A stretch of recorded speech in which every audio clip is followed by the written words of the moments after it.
All right, Math 8, what's up? Today we are going to finish up our unit of notes over the surface area of our 3D figures with our spheres, and then also a little bit with composite solids later on at the end of the video. Okay, so we'll go ahead and get started with the surface area of a sphere. Your formula for this is going to be 4 times pi times the radius squared. Okay, so pretty simple one there. And we'll just go ahead and look at an example. All right, so for this one, we've got a sphere that is 26 inches across. Okay, that means our diameter is going to be 26. Reminder, we need our radius. We can just do 26 divided by 2. That's going to give us 13. All right, so now we want to go ahead and use our formula. So we have surface area equals 4 times pi times the radius squared. All right, and then from here, we can go ahead and just plug in the radius. So we have surface area equals 4 times pi times 13 squared. Okay, make sure again we are using we are doing the exponent first. All right, so that'll be 13 squared, which is 169. All right, and then from there, you can either plug it all into your calculator at this point, or you can do 4 times 169 first. I am going to go ahead and plug it all into my calculator to start. All right, so I'm going to have 4 times pi times 169. I used the pi button, and when I did that, I got 2,123.7, and that'll be our surface area for this problem. Okay, again, that's going to be inches squared because it is an area measurement. All right, and that is it for how to do the surface area of a sphere. Okay, I want you to go ahead and try out this example too on your own. Actually, sorry, no, don't do that one because we are not ready for that yet. Let's say, go ahead and do an example or a got it problem sort of right here. Let's draw a better circle. There we go.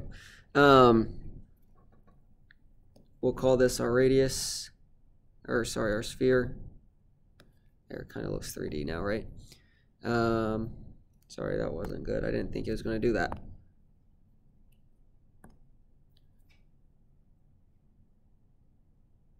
Okay, there's a better sphere for you.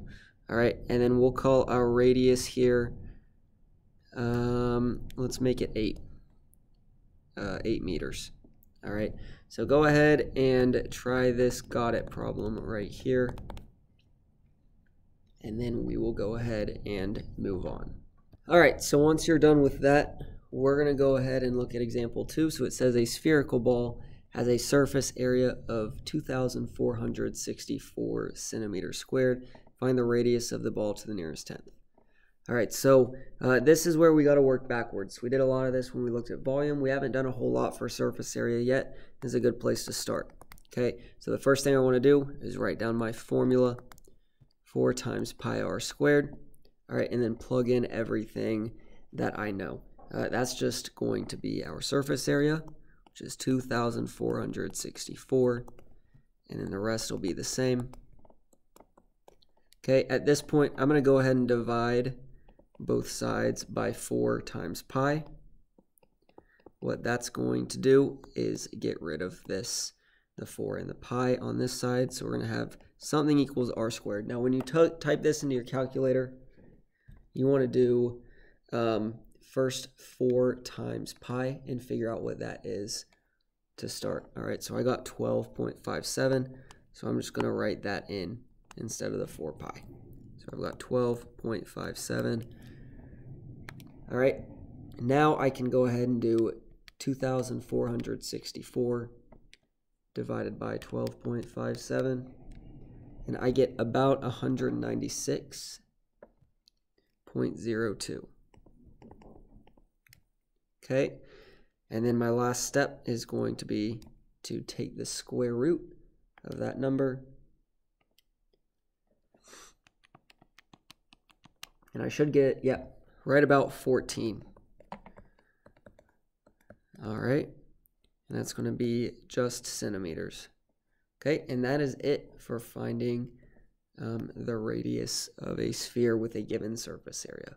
Okay, we do not have a got it problem for that one, so don't worry about it. But hopefully you got good notes on this and you wrote down all the steps and you're ready to go ahead and do this on your own if you need to. All right, the last example is a composite solid, and I want to go ahead and go through this really quick. So we got to find the surface area of the whole thing. So I'm going to notice that we've got a cylinder and we've also got a hemisphere. All right, now we haven't talked about surface area of a hemisphere, but that's okay. We'll get into it.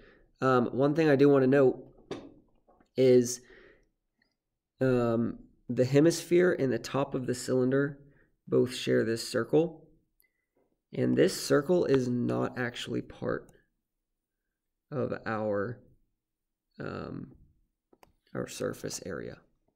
Okay, so we don't want to find that, right? We just want to find this down here, this circle, and then the cylinder up here, and the surface area of the hemisphere up here. Okay, that's what we're really looking for. All right, so when we do our cylinder, the best way to do this is just not find either of the circles, right? So, because we're using, or not find the area of either of the circles, right? So we only need one circle's area. That would be this part, okay? In order to do that, the best way to get that would just be to, well, you'll see. We're going to go ahead and do it. Okay, so for the cylinder, I'm going to do our surface area formula, which is 2 times the base plus the perimeter times the height. All right, now again, we talked about we don't use this circle. Okay, this is the base, so we can knock off 1 on that one. Okay, the other thing, or sorry, no, we're good there. Okay, so we're just going to do 1 times the base plus the perimeter times the height. So for the cylinder, we will have the base is going to be 3r squared, or sorry, pi times 3 squared, which is 9 times pi. Okay, that's just from pi times the radius squared, which is 9. Okay. Then we need our perimeter, which is pi times diameter, so 6 times pi. All right, and then last we need the height, which is 7. So we have the surface area equals 9 times pi plus 42 times pi. Whoop. Surface area then is going to be 51 times pi, which will then give us, if we type that in, 160.22.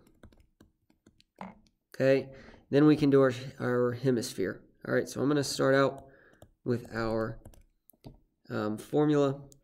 We've got 4 times pi r squared. All right, and then from there, we've only got half of our formula, right? Or of our sphere, right? So we can go ahead and divide by 2. All right, now it's up to you when you do that division by 2. You might decide that you want to do it right now, and I can just cancel it with that 4. So now we have 2 times pi times the radius squared, and that is it for our formula for the hemisphere. Okay, so if we go ahead and plug in the radius, our radius is still the same as this one, so we've still got a radius of 3. So then we have 2 times pi times 9, which is going to give us 18 pi. And if I go ahead and plug that into my calculator, I'm going to get 56.55. All right, and now I want to add these two values that we found together. We'll do it that way. And that's going to give us, let me just type that in real quick. So we got 160.22 plus 56.55. We get 216.77. For our surface area, that'll be inches squared. And that's it. So that is how we will find the surface area of a composite solid. So same thing as when we did volume. You just want to find the two and then add them together. All right. That is going to be it for this video. So hopefully you learned something. And then hopefully you got good notes over it and you are ready to go for class. So yeah, that's going to be it. I will see you guys there.